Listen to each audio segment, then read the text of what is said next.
종교개혁가 칼빈이 기도에 대해서 이렇게 말을 남겼습니다.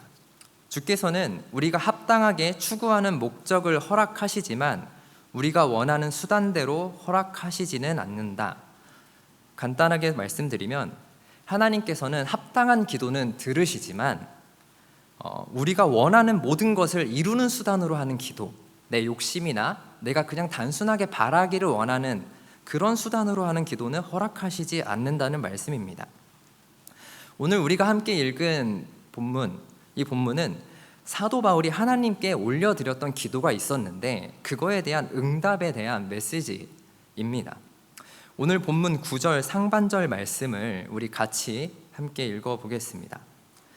나에게 이르시기를 내 은혜가 내게 족하도다. 이는 내 능력이 약한 데서 온전하여 짐이라 하신지라. 아멘. 내 은혜가 내게 족하다. 은혜라는 말은 카리스입니다. 이 말의 본질적인 의미는 예수 그리스도 안에서 작용하는 인간에 대한 하나님의 사랑입니다. 은혜는 인간을 향한 하나님의 사랑인 겁니다. 이 은혜의 말씀은 바울이 하나님께 올려드렸던 기도에 대한 응답인데요, yes가 아니라 no입니다. 거절의 응답입니다. 고린도후서 12장 7절과 8절 말씀 우리 함께 읽습니다. 여러 계시를 받은 것이 지극히 크므로 너무 자만하지 않게 하시려고 내 육체의 가시 곧 사탄의 사자를 주셨으니 이는 나를 쳐서 너무 자만하지 않게 하려 하심이라.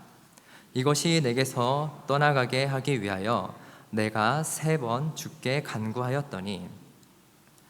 바울은 환상과 은혜에 대해서 체험을 많이 했던 사람입니다. 그런데 이런 체험들이 그를 자만하게, 교만하게 만들까봐 하나님께서 육체의 가시를 주셨다고 합니다. 근데 이 육체의 가시가 우리가 생각한 것보다 많이 힘들게 했던 것 같습니다. 육체의 가시, 메신저 오브 사탄이라고 써 있는데요, 사탄의 사자라고도 말합니다. 바울이 사역하는 데 있어 바울을 힘들게 하는 세력들을 의미합니다. 그 세력들이 나를 너무 쳐서 자만하지 않게 하려 하심이라고 하는데, 나를 쳤다 이 표현을 보면은 사람이 주먹으로 때리는 것을 말합니다. 그리고 이 표현은 마태복음 26장 67절에 보면 예수님의 얼굴에 사람들이 침을 뱉습니다. 그리고 주먹으로 칩니다. 또 누군가는 손바닥으로 때립니다. 그 장면에서 사용된 단어와 똑같습니다. 즉 바울이 육체의 가시라고 표현한 것은 그리스도의 고난이 떠오를 정도로 극심하게 힘들었다는 것을 의미합니다. 내가 그리스도를 위하여 목숨을 내어놓고 헌신하며 살아가고 있는데 그 고난이 너무나 극심합니다. 너무나 힘듭니다 라고 기도를 했던 겁니다. 근데 이 기도를 한 번 했느냐? 그렇지 않습니다. 본문에서 사용된 헬라어 단어를 문법적으로 살펴보면 계속해서 일어나는 일이라는 것을 알 수 있습니다. 바울은 한 번, 2번, 3번 계속해서 그런 일들이 일어나니 너무나 괴로웠던 겁니다. 주를 위해 살려 하는데 너무나 괴로워서 기도했습니다. 이 육체의 가시를, 고난을 제게서 떠나가게 하여 주시옵소서, 이렇게 3번 간구했다고 합니다. 단순히 숫자 3을 의미하는 게 아닙니다. 고통 속에서 절박하고 끈질기게, 그리고 하나님이 응답하실 때까지 반복해서 기도했다는 거예요. 하지만 그렇게 절박하고 끈질기게 응답하실 때까지 기도했는데 응답은 하셨지만 바울이 원하는 알겠다, 그 고난을 거두어 주마가 아니라 이미 너에게 있는 은혜가 족하다. 바울 입장에서는 no, 아니야, 거두지 않을 거야, 이런 응답이 왔습니다. 왜 족하다고 하셨나요? 이는 내 능력이 약한 데서 온전하여 짐이라 하신지라. 약한데라는 것은 고통과 고난을 말합니다. 내 마음이, 그리고 내 몸이 고통 속에 있다는 겁니다. 그런데 이 약함 가운데서 어떻게 그리스도의 능력이 온전하여질 수 있는 걸까? 내가 너무나 힘든데 이 가운데 어떻게 그리스도의 능력이 온전하게 나타날 수 있는가? 2021년 하나님의 품으로 가신 신학자 마르바던이라는 분이 계십니다. 교회 음악에서도 정통하셨고 예배학적으로도 그리고 영성신학적으로도 정통한 분이셨습니다. 그분은 이런 말을 남겼습니다. 현실은 당신이 하나님을 느끼지 못할 수도 있습니다. 그러나 진실은 하나님께서 언제나 당신과 함께 하신다는 겁니다. 눈에 보이는 현실, 그리고 그 너머로 보이는 진실, 내가 처한 상황, 그리고 그 너머로 보이는 진실, 이 둘이 다르다는 거예요. 이런 고백을 하는 마르바던의 삶은 어땠을까요? 현실과 그 진실에 대한 갭이 적었을까요? 평안했을까요? 사실 마르바던은 안식이라는 책으로도 좀 유명한 분입니다. 그러나 그녀의 삶은, 그녀의 현실은 사실 안식이라는 단어와는 거리가 좀 있는 삶을 살았습니다. 16살 꽃다운 나이에 홍역 후유증으로 췌장이 손상됩니다. 그리고 당뇨 합병증에 걸립니다. 16살에 신장도 약화되고 그리고 한쪽 눈이 안 보이기 시작합니다. 거기에 더해 평생을 목발과 휠체어가 없으면 다닐 수 없는 몸이 됩니다. 몸 여기저기가 아픕니다. 아픈 정도가 아니라 너무나 고통스럽습니다. 몸만으로도 힘들었을 텐데 평생을 함께 하기로 한 남편, 그 남편이 외도를 하고 결국 이혼하게 됩니다. 사실 마르바던은 남편이 떠난 후에 기다렸다고 합니다. 그런데 남편이 다른 사람과 다시 혼인을 하면서 버림받았다는 느낌을 받게 됩니다. 기다림의 시간이 있었던 만큼, 꽉 붙들고 있었던 마음이 있었던 만큼 마음이 너무나 와르르 무너져 내립니다. 이렇게 봤을 때 마르바던의 현실은 안식이 없는 삶처럼 보입니다. 하지만 마르바던의 삶의 진실은 하나님이 함께 하셨습니다. 비록 삶에 많은 아픔이 있었고 마음에 피멍이 들었지만 그녀는 무너지지 않았습니다. 그 가운데서 하나님이 허락하신 선물을 발견하기 시작합니다. 내 현실이 너무나 참혹한데 그 가운데 보게 되는 것들이 있었어요. 마르바던은 자신의 삶을 보며 이렇게 말했습니다. 성경에 천사라는 표현이 있는데 내 주변에는 너무 많은 천사가 있었습니다. 혼자 힘으로는 걸을 수도 없고 무엇을 하려 해도 혼자서 할 수 없는 그녀는 가족 그리고 교회 사람들, 친구들의 도움으로 도움을 받으면서 일상을 살았습니다. 그런데 그 마르바던이 보기에 그분들의 그 섬김과 도와줌이 하나님의 사랑으로 느껴진 겁니다. 하나님이 보낸 천사로 느껴진 겁니다. 모두가 하나님의 손길이었고 하나님의 은혜였습니다.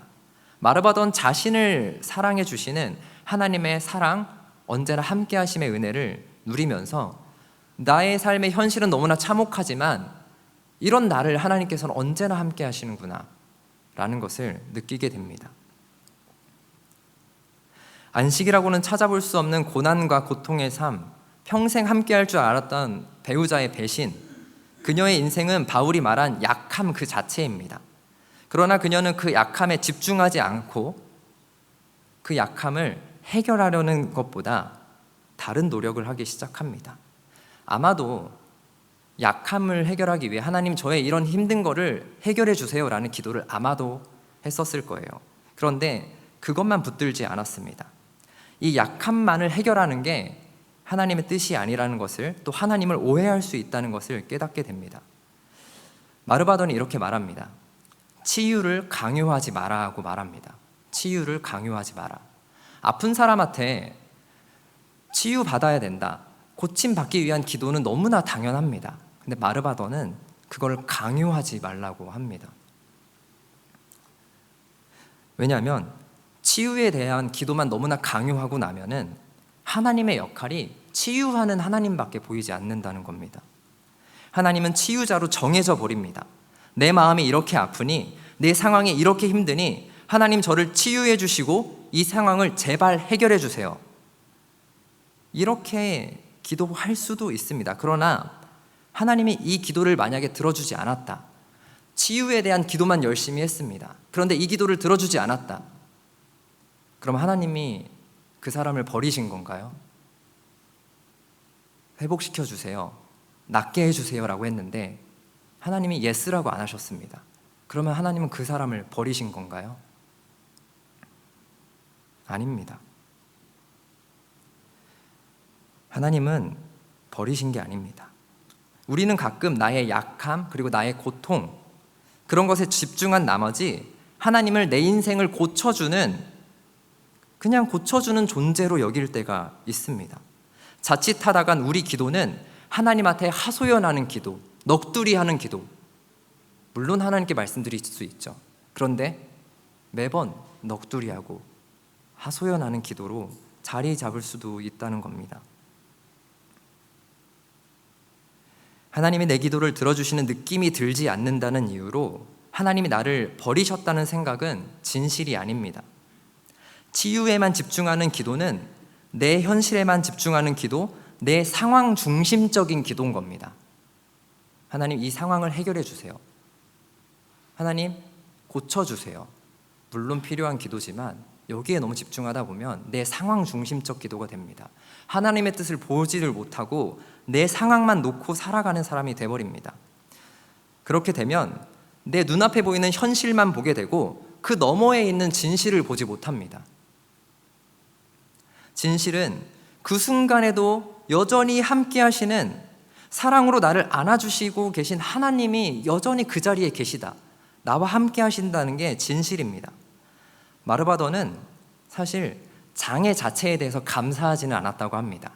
그런데 감사했던 거는 이런 장애 속에서 함께 하시는 하나님에 대한 확신, 그거에 대한 감사는 분명했다고 합니다. 그러므로 도리어 크게 기뻐함으로 나의 여러 약한 것들에 대하여 자랑하리니 이는 그리스도의 능력이 내게 머물게 하려 함이라. 그녀는 자신의 약함을 보고 느낄 때마다 하나님의 은혜가, 그리스도의 능력이 내 안에 머물고 있다, 이것을 느끼고 감사하며 기뻐하며 살았습니다. 제가 마르바돈의 이야기를 알 수 있는 것도, 그녀가 그 약함 가운데 어떠한 은혜를 누렸는지 알 수 있는 것도 어떻게 보면 마르바돈이 자신의 약함을 자랑한 겁니다. 나 이렇게 힘들었어, 나 너무 힘들었어, 남편도 나를 버렸고 난 16살 때부터 너무나 아팠어, 혼자 어디 갈 수도 없었어. 하지만 그 가운데 내가 본 것은 나의 처참한 현실이 아니라 그 너머에 계시는 나와 함께 하시는 하나님을 보았어. 자신의 약함을 자랑함으로 하나님의 능력이 나에게 머물고 있다는 것을 알려준 겁니다. 그렇게 되니 나의 약점을 감추고 힘든 것을 외면하지 않고 부정하지 않고 인정하고 그 안에서 역사하시는 하나님을 느끼니 약점이 더 이상 약점이 아니게 되고 힘든 현실은 오히려 내게 은혜를 내려주시는, 나와 함께 하시는 하나님을 보는, 진실을 보는 눈이 열리는 통로가 된 겁니다. 처참한 현실을 통해서 함께 하시는 하나님의 진실을 보게 된 겁니다. 그리스도의 능력, 내게 족한 그 은혜가 내게 머물러 있다는 건 내 삶에서 그 은혜가 드러난다는 것을 의미합니다.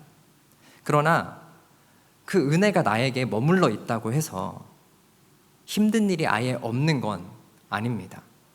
신앙생활 오래 했어도 힘듭니다. 시편 23편 4절 말씀 함께 읽겠습니다. 내가 사망의 음침한 골짜기로 다닐지라도 해를 두려워하지 않을 것은 주께서 나와 함께 하심이라. 주의 지팡이와 막대기가 나를 안위하시나이다. 인생길을 가다 마주하게 되는 크고 작은 언덕, 그리고 음침한 골짜기. 그리스도인의 삶에서 중요한 건 사망의 음침한 골짜기로 가지 않는 것이 아닙니다. 거기에 안 갔다고 해서 건강한 삶이 아닙니다. 내 인생에 힘든 일을 겪지 않게 해주세요. 이런 기도가 응답되는 게 중요한 게 아닙니다.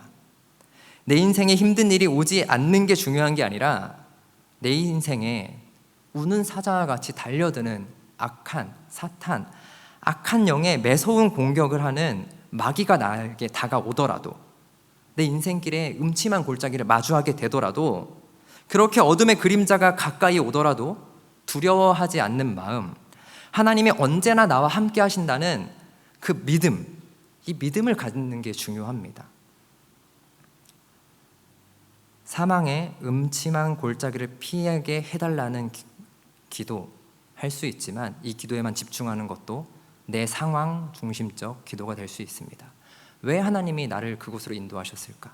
그리고 그곳에서 하나님은 어디에 계시는가? 그것을 볼 수 있어야 합니다. 하나님 중심으로, 하나님 마음으로 생각해 보십시오. 사랑하는 자녀의 삶에 힘든 일이 찾아올 때, 기쁠 때나 슬플 때나 함께하고 싶으신 하나님의 마음, 눈에 보이는 현실은 사망의 음침한 골짜기지만 그 현실 속에 있는 진실은 그 가운데서도 하나님 나와 함께 하신다는 겁니다. 그러므로 내가 그리스도를 위하여 약한 것들과 능욕과 궁핍과 박해와 곤고를 기뻐하노니 이는 내가 약한 그때의 강함이라. 내가 연약할 때, 내가 힘이 들 때, 내가 아플 때, 고통 속에 있을 때, 아무것도 할 수 없다는 것을 느꼈을 때, 그리고 그것을 인정했을 때, 그때야 비로소 똘똘 뭉친 내 안의 자아가 깨어집니다. 그리고 그때 비어져 버린 내 안에서 하나님이 일하기 시작하십니다.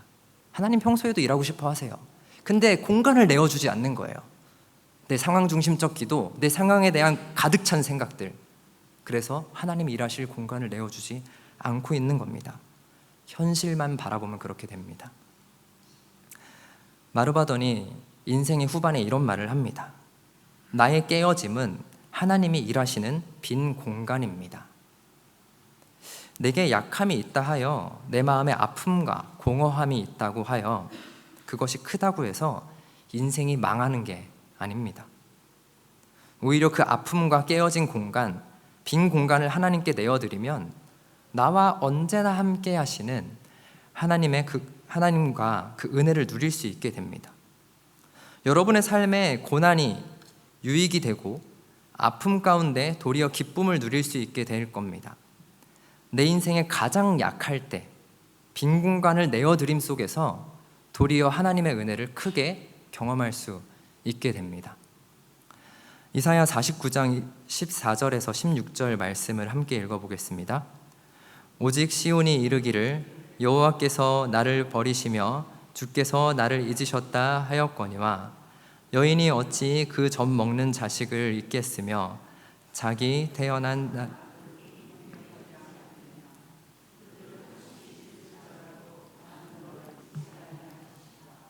내가 너를 내 손바닥에 새겼고 너의 성벽이 항상 내 앞에 있나니.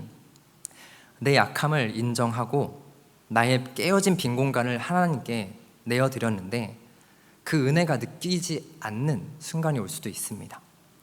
하나님이 나를 버리셨나? 하나님이 나를 잊으셨나? 그러나 하나님께서는 말씀하십니다. 그들은 혹시 잊을지라도 나는 너를 잊지 아니할 것이라. 세상 모두가 나를 잊어도 하나님은 잊지 않는다고 하십니다. 하나님은 왜 우리를 그토록 잊지 않으시고 손바닥에 새기시겠다고 하시나요? 이사야 43장 1절 말씀입니다. 야곱아, 너를 창조하신 여호와께서 지금 말씀하시느니라. 이스라엘아, 너를 지으신 이가 말씀하시느니라. 너는 두려워하지 말라. 내가 너를 구속하였고 내가 너를 지명하여 불렀나니 너는 내 것이라. 아멘. 내가 너를 구속하였고 내가 너를 지명하여 불렀나니 너는 내 것이라. 우리는 하나님께로부터 난 존재입니다. 하나님의 자녀입니다. 하나님의 것입니다. 사랑하는 자를 하나님께서는 절대 내버려 두지 않습니다. 인간을 지은 하나님이 인간 손에 죽이신 사건이 있었습니다. 예수 그리스도의 십자가의 사건이 그렇죠. 그럼에도 불구하고 하나님께서는 손바닥에 새기시고 기억하시고 너는 내 것이라 말씀하십니다. 누구의 삶이 얼마나 처참하더라도, 현실이 그렇더라도 하나님 항상 함께 하시고 너는 내 것이라 말씀하십니다. 우리가 느끼지 못한 때에도, 우리가 하나님을 외면하고 있을 때에도 하나님은 언제나 우리를 바라보시고 우리와 함께 하십니다. 우리가 힘든 가운데 있을 때 나와 함께 하시는 하나님의 이 마음에 대해서 어떻게 전하면 좋을까 고민했습니다. 고민하다가 어찌해야 할지 몰라서 한 찬양을 떠오르게 됐습니다. 그 찬양으로 메시지를 대신하고자 합니다.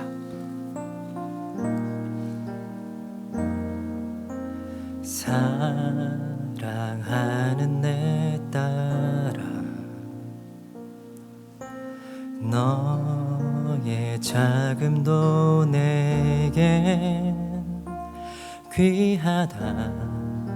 너와 함께 걸어가는 모든 시간이 내겐 힘이라. 사랑하는 아들아, 내 연약함도 내겐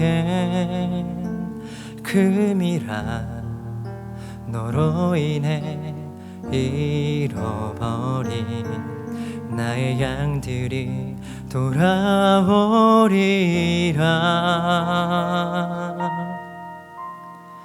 조금 느린 듯해도 기다려주겠니? 조금 더딘 듯해도 믿어줄 수 있니? 네가 가는 그 길 절대 헛되지 않으니 나와 함께 가자. 앞이 보이지 않아도 나아가 주겠니? 이해되지 않아도 사랑을 주겠니? 너의 눈물의 기도 잊지 않고 있으니 나의 열심으로 이루리라. 한 번 더 찬양하겠습니다. 사랑하는 내 딸아, 너의 자금도 내게 귀하다. 너와 함께 걸어가는 모든 시간이 내겐 힘이라. 사랑하는 아들아, 내 연약함도 내겐 금이라. 너로 인해 잃어버린 나의 양들이 돌아오리라. 조금 느린 듯해도 기다려주겠니? 조금 더딘 듯해도 믿어줄 수 있니? 내가 가는 그 길 절대 헛되지 않으니 나와 함께 가자. 앞이 보이지 않아도 나아가 주겠니?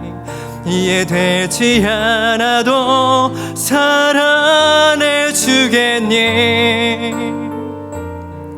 너의 눈물의 기도 잊지 않고 있으니 나의 열심으로 이루리라. 하나님께서 말씀하십니다. 사랑하는 내 딸아, 사랑하는 아들아, 너의 자금과 약함 속에서 내가 크게 역사하리라. 너의 고통과 고난 속에서 동행의 은혜로 평생 함께하리라. 그 고난의 시간이 길어도 기다려 주겠니? 기도의 응답이 혹시 늦더라도 믿어 주겠니?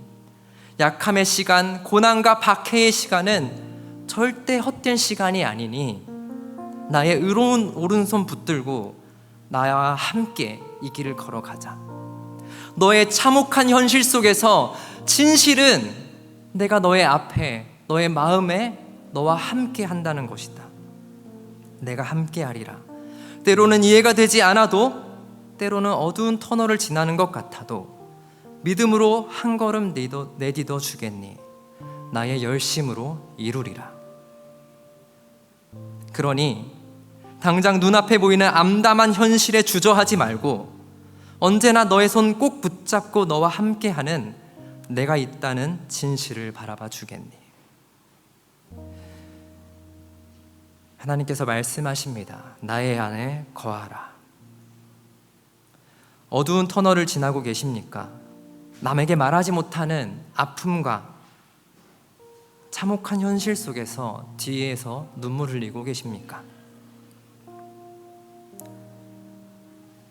여러분을 사랑하시는 하나님 안에 거하시기를 축복하고 권면합니다.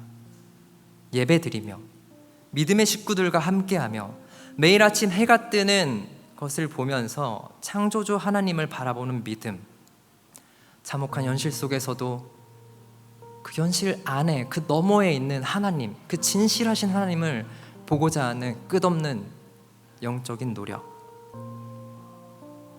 그렇게 하나님을 바라보는 믿음과 진실의 눈으로 날마다 하나님과 함께하는 은혜 누리는 우리 시드니 교회 공동체 온 교우 되기를 주님의 이름으로 축복합니다.